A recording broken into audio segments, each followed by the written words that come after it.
somebody gets up. First thing, that when a revolution happens, they take over the radio stations because they want to get right into the thoughts of the people. Think it's going into your brain. It's words. You ever heard Akira The Don? Just press play. So you think the subconscious mind is very like, you gotta be careful with it, basically. Well, it does most of the work.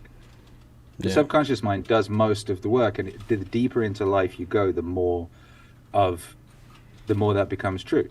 The deeper, one of the reasons you think that time speeds up as you get older, everyone has this idea, and people will be debating, oh, maybe the universe is speeding up. No, it's just literally that your experiences, you've experienced things before, so your brain kind of fast forwards through them. Your subconscious deals with them. When you're a little kid, those first summers seem to go on forever because every experience was brand new, and your awake consciousness was aware of everything and paying attention and filing everything. The deeper into life you go, the more of these experiences have been experienced, so they're cataloged, and the subconscious deals with them. You sort of get fast forwarded through, so you get the impression of time speeding up. If you drive the same route to work every single day, at a certain point you'd be like, dude, I don't even remember doing that. That's so weird. What happened? Because it's just a routine. Yeah, exactly.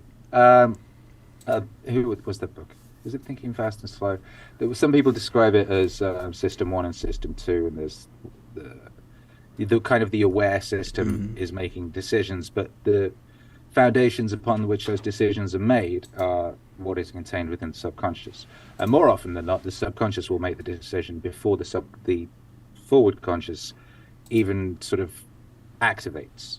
Yeah. For example, they've done experiments where they ask people questions, and that people will give the answer, and the brain has already done the neurological activity that would suggest the answer before they say it or think it.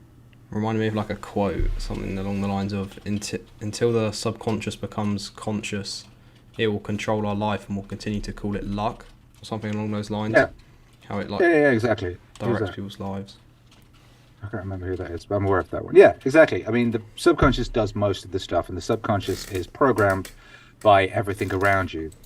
And if you're not consciously controlling your subconscious, then your subconscious will indeed do most of the activity in your life for you without you realizing, and it will be someone else that is programming that subconscious.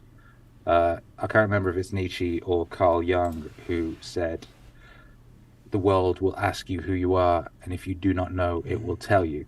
But that is the same thing as the devil will find work for idle hands to do. That's the same thing as program will be programmed. And there are people out there who know very, very well how all of this works, and they take full advantage of that. Like most of what we now know as marketing used to be considered dark magic, and it was stuff that human beings were engaged in and worked with as far back as we have a record. The court of, was it John Dee in the court of Queen Elizabeth, was deeply involved in what he considered to be dark magic, and it was mostly techniques that we now consider to be marketing. And this is so, the hardcore persuasion, subconscious programming capabilities of mankind are well understood by the marketing departments of our world and poorly understood by the individuals. And that's just stupid, because these are powers that should be accessible to everybody. They're very useful. They're not like evil or anything. They're just powers, just like I could snap my finger. That's a power that I have. Also, to be able to influence a person to do a certain thing is a power that you have, and it doesn't necessarily need to be good or evil. It's just a thing that everybody can do. But while only a few people are doing it, it's a problem. Because who are these people, and what are their aims, and are they in tandem with our own?